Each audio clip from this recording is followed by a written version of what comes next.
Today I'm going to be reading to you from my front porch. All right. Chapter 9, The Mountain. Rose was now stomping her way up the mountain. Dense forest and rocky outcrops forced the robot to zig and zag and backtrack. But after an hour of steady hiking, she arrived at the craggy mountain peak. Grasses and flowers and shrubs sprouted from every pocket of soil. But there were no trees on the top. Rose was safe from those annoying pine cones. She dusted herself off and then carefully climbed up a leaning slab of stone to the very highest point of the entire mountain. The robot slowly turned her head completely around. She saw the ocean stretching to the horizon in every direction.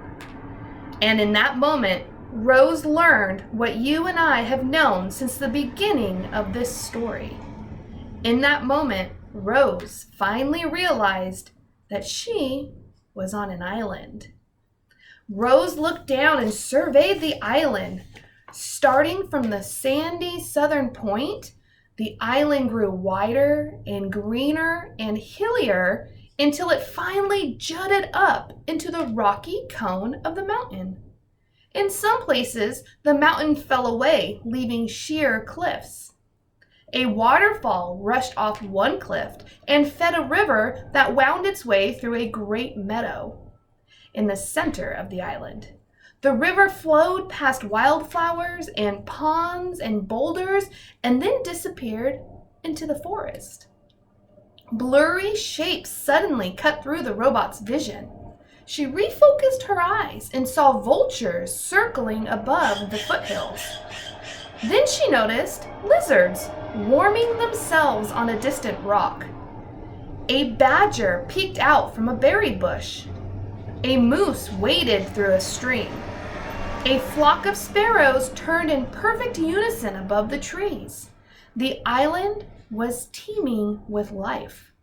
And now it had a new kind of life, a strange kind of life, an artificial life. And there's Rose on the top of that mountain. All right. How about another chapter? What do you say? Chapter 10, The Reminder. I should really remind you, reader, that Rose had no idea how she had come to be on the island. She didn't know that she was built in a factory and then stored in a warehouse before crossing the ocean on a cargo ship. She didn't know that a hurricane had sunk the ship and left her crate floating on the waves for days until it finally washed ashore. She didn't know that she'd been accidentally activated by those curious sea otters.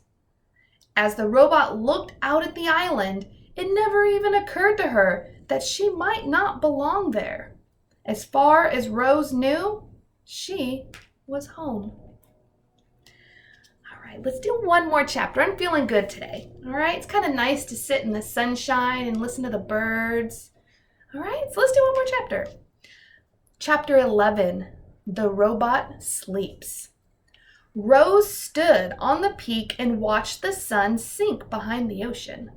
She watched shadows slowly spread over the island and up the mountainside. She watched the stars come out one by one until the sky was filled with a million points of light. It was the first night of the robot's life. She activated her headlights, and suddenly bright shafts of light were beaming out from her eyes and illuminating the entire mountaintop. Too bright.